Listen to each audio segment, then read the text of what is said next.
शुभ सकाळ। सप्तम श्रेणीर समस्त शिशु भाई भौणी को आज मातृभाषा कालांश को स्वागत। पिला माने आमे पढ़ुछे आम साहित्य बहिर गल्प सत्यर पूजारी आचार्य हरिहर, जार लेखक होचंती ज्ञानमंडलर प्रणेता विनोद काननगो। पूर्व कालांश रे आमे आचार्य हरिहर किपरि जे कौनसी स्थान रे थांतु शिक्षकता को केबे छाड़ी नथिले ए विषय रे आमे पढ़िथिले।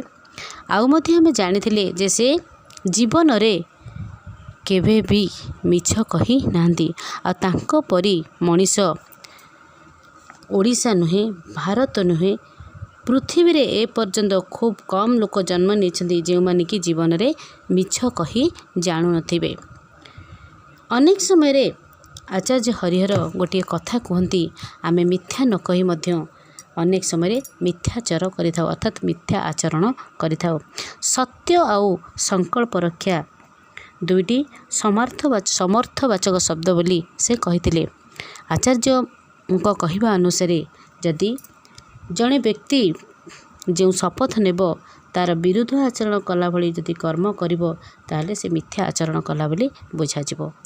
पिला माने पूर्व कालांश रे आमे एई पर्यंत पढ़िथिले। तेबे चलो आगु को पढ़िबा।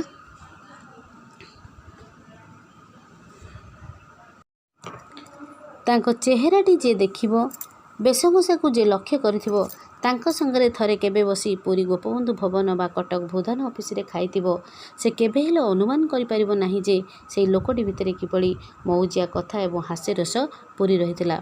कथाबार्ता बेले से मजार मजार एभली पदे कहिदेबे जे तांको सहित जुक्ति करुथिबा लोक पाटिरु आउ कथा बाहरिबो नाही। पिला माने एठारे आचार्य हरिहरंकर व्यक्तिगत जीवनी विषय आलोचना करा जायछि। तांको वेशभूषा को जे लक्ष्य करिथिबो एवं तांको सहित जे मिसी थिबो केबे गोपबंधु भवन रे पुरीर गोपबंधु भवन किंबा कटक भूधान ऑफिस रे तांको सहित बसी जे खाइथिबो से केबे अनुमान करि परिबो नाही जे से लोक मध्य रे एते हास्य रस एवं मौजिया कथा पूरी रहिछि बोली। से कथारे कथारे एमिति पदे मजा कथा कहि देथिबे जे तांको सहित जुक्ति करुथुवा लोक आउ कथा तांको काटिला भलिया कथा कहि पारे नाही। जिबा परवर्ती अनुच्छेद को। भारत रे 1920 मसिया परे गोटे नूतन जीवनर संचार हैला। कुटीर शिल्पर पुनरुद्धार, नारी जागरण, सांप्रदायिक एकता पाई कार्य, हरिजन सेवा बा अस्पृश्यता निवारण एभली कि ग्राम सफाई मध्य जातीय आंदोलन अंग बोली गांधीजी बारंबार कहबाकू लगिले। जो माने गांधीजी ठारे अटल विश्वास रखिथिले सेमाने क्रमे गोटे गोटे संगठन कार्य केन्द्र खोलिले। बरी सेवाघर बा अलकाश्रम, जीवराम कल्याण जी को भद्रक आश्रम, अगरपड़ार कर्म मंदिर, सोरर पुरुवाई आश्रम, साक्षीगोपाळर गोपबंधु दरिद्र नारायण सेवा संघ एभली गोटे गोटे केन्द्र। ओडिशार बहु स्थान रे खदी केन्द्र खोलीगला, किंतु आचार्य महाशय कौनसी गोटे केन्द्र रे निजको बांधी रखिले नाही। प्रत्येक संगठनर कार्य अनुष्ठान बा केन्द्र तांकरी निजर बोली से मने कले। समस्त को प्रेरणा देवा, सबुठारे किसी दिन लेखाए रहिबा थिला तांकर कार्य। गोटिए बिछଣା, खंडिए बाक्स, चरखा बा अरटा थिला तांकर संबल। सेई तक धरी से जे कौनसी कर्म क्षेत्र रे पहुंची जाउथिले। 1920 मसिया परे भारत रे एक नूतन जीवनर संचार हैला। पिला माने 1920 मसिया परे भारत रे एक नूतन जीवनर संचार हैला। एथि पई कुहा जायछि ना सेही मसिया ठारू भारत रे ग्राम्यरू आरंभ करी शहर पर्यंत अनेक किछि परिवर्तन देखा जाई थिला। जेमिति कि कुटीर शिल्पर पुनरुद्धार, गाँ गली रे छोट छोट शिल्प सब गढ़ी उठिला। से शिल्प को नहीं लोक माने निजर जीविका निर्वाह करुथिले। तार पुनरुद्धार अर्थात पुणी करी से जिनस आरंभ करागला। ता सहित नारी जागरण, नारी माननको समाज रे अग्राधिकार दियागला। से माने शिक्षा क्षेत्र रे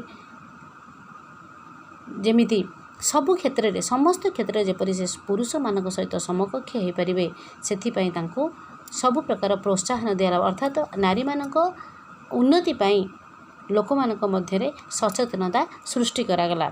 ତୃତୀୟ ଜିନିଷ ହେଉଛି ସାମ୍ପ୍ରତିକ ଏକତା। ସମ୍ପ୍ରଦାୟ, ଆମେ ହେଉଛି ହିନ୍ଦୁ, ଆମେ ଗୋଟେ ସମ୍ପ୍ରଦାୟ, ସେମିତି ଆମର ମୁସଲିମ ଭାଇ ଭଉଣୀମାନେ ଅଛନ୍ତି, ସେମାନେ ମଧ୍ୟ ହେଉଛନ୍ତି ଗୋଟେ ସମ୍ପ୍ରଦାୟ। ତେଣୁ ହିନ୍ଦୁ ଆଉ ମୁସଲମାନ ଭାଇ ଭଉଣୀ ମଧ୍ୟରେ ଏକତା ରଖିବା ହେଉଛି ସାମ୍ପ୍ରଦାୟିକ ଏକତା। ତା ସହିତ ଆସିଲା ହରିଜନ ସେବା ଆଉ ଅସ୍ପୃଶ୍ୟତା ନିବାରଣ। ହରିଜନ ସେବା, ହରିଜନମାନଙ୍କୁ ସେତେବେଳେ ଲୋକମାନେ ନିମ୍ନ ଦୃଷ୍ଟିରେ ବା ନିଚ ଦୃଷ୍ଟିରେ ଦେଖୁଥିଲେ। ତେଣୁ ସେମାନଙ୍କୁ ସେ ମଧ୍ୟ ଭଗବାନଙ୍କର ସନ୍ତାନ, ଆଉ ତାଙ୍କୁ ମଧ୍ୟ ଆମ ଭଳି ଆମେ ଯେମିତି ସମାଜରେ ଅନ୍ୟ ବର୍ଗର ଲୋକମାନେ ଚଳୁଛେ, ସେମାନେ ମଧ୍ୟ ସେହିଭଳି ଭାବରେ ଆମ ସହିତ ସମକକ୍ଷ ହୋଇକି ଚଳିପାରିବେ। ସେଥିପାଇଁ ହରିଜନ ସେବା ଏବଂ ଅସ୍ପୃଶ୍ୟତା ନିବାରଣ ଅର୍ଥାତ୍ ଛୁଆଁଅଛୁଆଁ ଭେଦଭାବକୁ ଦୂରୀଭୂତ କରିବା ଇତ୍ୟାଦି ସହ ଗ୍ରାମ ସଫେଇ, ଯେଉଁଟାକି ବର୍ତ୍ତମାନ ଆମର ସ୍ୱଚ୍ଛ ଭାରତରେ ଆସୁଛି, ଗ୍ରାମ ସଫେଇକି ମଧ୍ୟ ଆନ୍ଦୋଳନ ଜାତୀୟ ଆନ୍ଦୋଳନ ଅଙ୍ଗ ବୋଲି ଗାନ୍ଧିଜୀ ବାରମ୍ବାର କହିବାକୁ ଲାଗିଲେ। ଯେଉଁମାନେ ଗାନ୍ଧିଜୀଙ୍କଠାରେ ଅଟଳ ବିଶ୍ୱାସ ରଖିଥିଲେ ସେମାନେ କ୍ରମେ ଗୋଟିଏ ଗୋଟିଏ ସଂଗଠନ କାର୍ଯ୍ୟକେନ୍ଦ୍ର ଖୋଲିଲେ। 1920 ମସିହା ପରେ ଯେଉଁ ସବୁ ଜାଗରଣ ଗ୍ରାମାଞ୍ଚଳଠୁ ଆରମ୍ଭ କରି ସହର ପର୍ଯ୍ୟନ୍ତ ଭାରତର ଜନସମାଜ ମଧ୍ୟରେ ବା ଲୋକମାନଙ୍କ ମଧ୍ୟରେ ଯେଉଁ ସବୁ କ୍ଷେତ୍ରରେ ସବୁ ଜାଗରଣ ସୃଷ୍ଟି ହୋଇଥିଲା, ଯେମିତିକି ଆମର କୁଟୀର ଶିଳ୍ପର ପୁନରୁଦ୍ଧାର, ନାରୀ ଜାଗରଣ, ସାମ୍ପ୍ରଦାୟିକ ଏକତା, ତା ସହିତ ହରିଜନ ସେବା ଏବଂ ଅସ୍ପୃଶ୍ୟତା ନିବାରଣ ଇତ୍ୟାଦି କାର୍ଯ୍ୟ ସହ ଗ୍ରାମ ସଫେଇକି ମଧ୍ୟ ଗାନ୍ଧିଜୀ ଜାତୀୟ ଆନ୍ଦୋଳନର ଏକ ଅଙ୍ଗ ବୋଲି ବିବେଚନା କରିଥିଲେ। ତେଣୁ ଗାନ୍ଧିଜୀଙ୍କ କଥାରେ ଯେଉଁମାନେ ସହମତ ହୋଇଥିଲେ ବା ଏକମତ ହୋଇଥିଲେ, ସେମାନେ ବିଭିନ୍ନ ପ୍ରକାର ସେବାଶ୍ରମ ଖୋଜି ତାରି ମାଧ୍ୟମରେ କର୍ମୀମାନଙ୍କୁ ନିୟୋଜିତ କରି ସେବା କରୁଥିଲେ। ସେହିଭଳି ଓଡ଼ିଶାରେ କ'ଣ ଅଛି ନା ବିଭିନ୍ନ ସ୍ଥାନରେ ସେବା ଆଶ୍ରମ ସବୁ ଖୋଲିଗଲା। ଯେମିତିକି ବରୀର ସେବାଘର ବା ଅଳକାଶ୍ରମ, ଜୀବରାମ କଲ୍ୟାଣଜୀଙ୍କ ଭଦ୍ରକ ଆଶ୍ରମ, ଅଗରପଡ଼ାର କର୍ମମନ୍ଦିର, ସ୍ୱରେର ପୁରୁବାଇ ଆଶ୍ରମ, ସାକ୍ଷୀଗୋପାଳର ଗୋପବନ୍ଧୁ ଦରିଦ୍ର ନାରାୟଣ ସେବା ସଂଘ, ଏହିଭଳି ଗୋଟିଏ ଗୋଟିଏ ସେବା କେନ୍ଦ୍ର ଓଡ଼ିଶାର ବିଭିନ୍ନ ସ୍ଥାନରେ ଗଢ଼ି ଉଠିଥିଲା। କିନ୍ତୁ ଆଚାର୍ଯ୍ୟ ମହାଶୟ କୌଣସି ଗୋଟିଏ ସେବା କେନ୍ଦ୍ରରେ ନିଜକୁ ବାନ୍ଧି କରି ରଖିପାରିଲେ ନାହିଁ। ଓଡ଼ିଶାର କୋଣ ଅନୁକୋଣରେ ଗଢ଼ି ଉଠିଥିବା ସମସ୍ତ ସେବା କେନ୍ଦ୍ର ହେଉଛି ତାଙ୍କ ନିଜର ବୋଲି ସେ ମନେ କଲେ। ସେଥିପାଇଁ ସମସ୍ତଙ୍କୁ, ସମସ୍ତ କର୍ମୀମାନଙ୍କୁ ପ୍ରେରଣା ଦେବା ପାଇଁ ସବୁଠାରେ କିଛି ଦିନ ଲେଖାଏଁ ରହି ଲୋକମାନଙ୍କୁ, କର୍ମୀମାନଙ୍କୁ ଉତ୍ସାହ ଦେବା ଏବଂ ପ୍ରେରଣା ଦେବା ପାଇଁ ସେ ରହିଯାଉଥିଲେ। କିଛି କିଛି ଦିନ ରହି ସେବା କ୍ଷେତ୍ରରେ ନିୟୋଜିତ ହୋଇଥିବା କର୍ମୀମାନଙ୍କୁ ପ୍ରେରଣା ଦେଉଥିଲେ। ଆଉ ସେ ଗଲାବେଳେ ବା ଯେତେବେଳେ କୌଣସି ସ୍ଥାନରେ ଆଶ୍ରମରେ ପହଞ୍ଚୁଥିଲେ, ତାଙ୍କର କ'ଣ ନେଇକି ଯାଉଥିଲେ ଜାଣିଛ ପିଲାମାନେ? ଖଣ୍ଡିଏ ବିଛଣା, ଖଣ୍ଡିଏ ବାକ୍ସ, ଚରଖା ବା ଅରଟ। ବିଛଣା ହେଉଛି କ'ଣ ପିଲାମାନେ? ନା ଆମେ ଶୋଇଲା ବେଳେ କ'ଣ କରୁଛେ? ମାଣ୍ଡି, ମସିଣା, ଚାଦର ରଖୁଛେ। ଆରେ ଘୋଡ଼ି ହେଉଛେ ନା ନାହିଁ? ସିଏ ସେମିତି କ'ଣ କରନ୍ତି ନା ସେଇ ମସିଣା ଭିତରେ ମାଣ୍ଡି ଆଉ ଚାଦର ରଖି ତାକୁ ଏକାଠି ଗୁଡ଼େଇ ଦିଅନ୍ତି, ଯାହାକୁ ଆମେ ବିଛଣା ବୋଲି କହୁଛେ। ତା ସହିତ ସେ ଗୋଟିଏ ଛୋଟିଆ ବାକ୍ସ ଏବଂ ଅରଟ ଧରିକି, ଅରଟ ବା ଚରଖା ଯେଉଁଥିରେ ସୂତା କଟା ହୁଏ, ତାକୁ ଧରିକି ଯେକୌଣସି ସ୍ଥାନରେ ପହଞ୍ଚି ଯାଉଥିଲେ। ସେ କେମିତି ଯାଉଥିଲେ ଜାଣିଛନ୍ତି ପିଲାମାନେ? ସାଇକେଲରେ ନାହିଁ, ଚାଲି ଚାଲି ଯାଉଥିଲେ। ତାହେଲେ ଯେକୌଣସି ସ୍ଥାନରେ ସେ ଚାଲି ଚାଲି ଏଇସବୁ ଜିନିଷ ଯେମିତିକି ତାଙ୍କ ବିଛଣା, ଅରଟ ଖଣ୍ଡି ଆଉ ଛୋଟିଆ ବାକ୍ସ ଖଣ୍ଡି ଧରି ପହଞ୍ଚି ଯାଉଥିଲେ। ସବୁ ସ୍ଥାନରେ କିଛି ଦିନ ଲେଖାଏଁ ରହି ସମସ୍ତଙ୍କୁ ପ୍ରେରଣା ଦେବା ଥିଲା ତାଙ୍କର ଲକ୍ଷ୍ୟ। କାରଣ ସେ ଭାବୁଥିଲେ ଓଡ଼ିଶା ସାରା ଗଢ଼ି ଉଠିଥିବା ସେବାଶ୍ରମ ହେଉଛି ତାଙ୍କ ନିଜର ବୋଲି। ଯିବା ପରବର୍ତ୍ତୀ ଅନୁଚ୍ଛେଦକୁ। ପ୍ରକୃତ ଅର୍ଥରେ ସେ ଥିଲେ ଜଣେ ସନ୍ନ୍ୟାସୀ।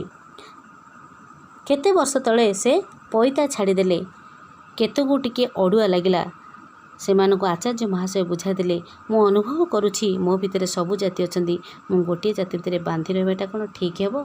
ପିଲାମାନେ, ଆଚାର୍ଯ୍ୟ ହରିହର ପ୍ରକୃତରେ କେଉଁଠି ନା ମହାଦେବ ବ୍ରହ୍ମଙ୍କ ଘରେ ଜନ୍ମଗ୍ରହଣ କରିଥିଲେ। ତେଣୁ ଜାତିରେ ସେ ହେଉଛନ୍ତି କ'ଣ ନା ବ୍ରାହ୍ମଣ, କିନ୍ତୁ ସେ ଥିଲେ ପ୍ରକୃତରେ ଜଣେ ସନ୍ନ୍ୟାସୀ। ତାଙ୍କୁ କାହିଁକି ସନ୍ନ୍ୟାସୀ କୁହାଯିବ ଆଗକୁ ପଢ଼ିବା। କିଛି ଦିନ ପୂର୍ବରୁ ସେ କ'ଣ କରୁଥିଲେ ନା ନିଜର ପଇତା ଛାଡ଼ି ଦେଇଥିଲେ, ପଇତାକୁ ନିଜ ଶରୀରରୁ କାଢ଼ି ଦେଇଥିଲେ। କିଛି ଲୋକ ତାଙ୍କୁ ପ୍ରଶ୍ନ କରିଥିଲେ ଯେ ଆପଣ ତ ବ୍ରାହ୍ମଣ କାହିଁକି ପଇତା ଛାଡ଼ିଦେଲେ? ସେ କ'ଣ କହିଲେ ନା ମୁଁ ଦେଖୁଛି ମୋ ଭିତରେ ସବୁ ଜାତିର ଲୋକମାନେ ଅଛନ୍ତି, ତେଣୁ ମୁଁ କାହିଁକି ଗୋଟିଏ ବ୍ରାହ୍ମଣ ଜାତି ଭିତରେ ସୀମିତ ହୋଇକି ରହିବି? ମୁଁ ଗୋଟିଏ ଜାତି ଭିତରେ ବାନ୍ଧି ରହିବାଟା କ'ଣ ଠିକ୍ ହେବ? ମୁଁ ଦେଖୁଛି ମୋ ମଧ୍ୟରେ ସବୁ ଜାତି ବ୍ରାହ୍ମଣ ଅଛନ୍ତି, କ୍ଷତ୍ରିୟ ଅଛନ୍ତି, ବୈଶ୍ୟ ଅଛନ୍ତି ଆଉ ଶୂଦ୍ର ବି ଅଛନ୍ତି, ତେଣୁ ମୁଁ ସମସ୍ତଙ୍କ ସହିତ ଅଛି। ମୋ ପାଖରେ ସବୁ ଜାତିର ଲୋକମାନେ ଅଛନ୍ତି, ତେଣୁ ମୁଁ ଗୋଟିଏ ଜାତି ଭିତରେ ବାନ୍ଧି ହେଇକି ରହିବାକୁ ଇଚ୍ଛା କରୁନାହିଁ। 1971 ଫେବୃଆରୀ 19 ତାରିଖ ଆସିଗଲା। ଦ୍ୱିପହର ବେଳକୁ ଜଣାପଡ଼ିଲା ଯେ ଆଚାର୍ଯ୍ୟଙ୍କ ଛାତି ଭିତରେ କଫ ଜମିଯାଇଛି। ଦେହରେ ଜ୍ୱର ଥାଏ। ଡାକ୍ତରମାନେ ଆଶଙ୍କା ମଣିଲେ। ମାସ ଧରି ବିଛଣାରେ ସେ ପଡ଼ି ରହିଛନ୍ତି। ନିଜେ କିଛି ତୁଣ୍ଡରେ ପ୍ରକାଶ କରୁନଥାନ୍ତି। ତାଙ୍କୁ ଭଗବାନ ନେଇଯାଆନ୍ତୁ ବୋଲି ମଧ୍ୟ କେବେ କେବେ କାହାରି ମୁହଁରୁ ଶୁଣାଯାଇଛି। ପୂର୍ବରୁ କେତେଥର ସେ ଏଇଭଳି ଯିବା ଅବସ୍ଥାକୁ ଆସିଯାଇଛନ୍ତି, ପୁଣି ଭଲ ହୋଇଯାଇଛନ୍ତି। ଏଥର ସେ ମଧ୍ୟ ଭଲ ହୋଇ ଯାଇପାରନ୍ତି। ସେମିତି ଶୋଇ ରହିଲେ ବି ଅନ୍ୟମାନେ ପ୍ରେରଣା ପାଇଛନ୍ତି। 1971 ମସିହା 19 ତାରିଖ ଆସିଗଲା। ଦ୍ୱିପହର ବେଳକୁ ଜଣାପଡ଼ିଲା ଯେ ଆଚାର୍ଯ୍ୟଙ୍କ ଛାତି ଭିତରେ କଫ ଜମିଯାଇଛି, ତା'ମାନେ ସେ ଅସୁସ୍ଥ ହୋଇଯାଇଛନ୍ତି। ଦେହରେ ଜ୍ୱର ଥାଏ। ଡାକ୍ତରମାନେ ଆଶଙ୍କା ଗଣିଲେ, ଅର୍ଥାତ୍ ଭୟ କଲେ। ମାସ ଧରି ବିଛଣାରେ ପଡ଼ି ରହିଛନ୍ତି। ନିଜେ କିଛି ତୁଣ୍ଡରେ ତୁଣ୍ଡରେ କିଛି ପ୍ରକାଶ କରିପାରୁନାହାନ୍ତି। ତାଙ୍କୁ ଭଗବାନ ନେଇଯାଆନ୍ତୁ ବୋଲି କେହି କେହି କହିବାର ଶୁଣାଯାଇଛି। ପୂର୍ବରୁ କେତେଥର ଏମିତି ଯିବା ଅବସ୍ଥାକୁ ଆସି ପୁଣି ସୁସ୍ଥ ହୋଇଯାଇଛନ୍ତି। ଏଥର ସେ ମଧ୍ୟ ସୁସ୍ଥ ହୋଇଯିବେ ବୋଲି ସମସ୍ତେ ଭାବିଛନ୍ତି। ଏମିତି ଶୋଇ ରହିଲେ ବି ତାଙ୍କଠୁ ମଧ୍ୟ ଲୋକମାନେ କିଛି କିଛି ପ୍ରେରଣା ପାଉଛନ୍ତି। ସକାଳ 6:50 ଏକାଦଶୀ ତିଥି ଆରମ୍ଭ। ନିଶ୍ୱାସ ବନ୍ଦ ହୋଇଗଲା। ସମସ୍ତେ ପାଦ ଛୁଇଁ ମୁଣ୍ଡିଆଟିଏ ଲେଖାଏଁ ମାରି ନୀରବରେ ଠିଆ ହୋଇ ରହିଲେ। ଗୋଟିଏ ଯୁଗ ଶେଷ ହୋଇଗଲା। ସେହି 1971 ମସିହା ଫେବୃଆରୀ ମାସ 19 ତାରିଖ ସକାଳ 6:50 ଆଚାର୍ଯ୍ୟ ହରିହରଙ୍କର ନିଶ୍ୱାସ ବନ୍ଦ ହୋଇଗଲା ଆଉ ସମସ୍ତେ ପାଦ ଛୁଇଁ ମୁଣ୍ଡିଆଟିଏ ମାରିଲେ ଏବଂ ଗୋଟିଏ ଯୁଗର ଅବସାନ ଘଟିଲା। ପିଲାମାନେ, ଯେତେବେଳେ ଆମେ ପ୍ରଥମ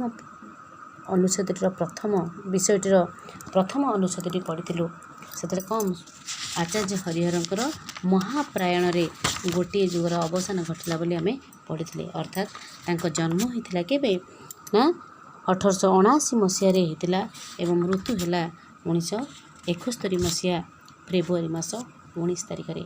ତାଙ୍କ ଜନ୍ମରୁ ମୃତ୍ୟୁ ପର୍ଯ୍ୟନ୍ତ ତାଙ୍କ ସମୟକୁ ଗୋଟିଏ ଯୁଗ ବୋଲି କୁହାଯାଏ।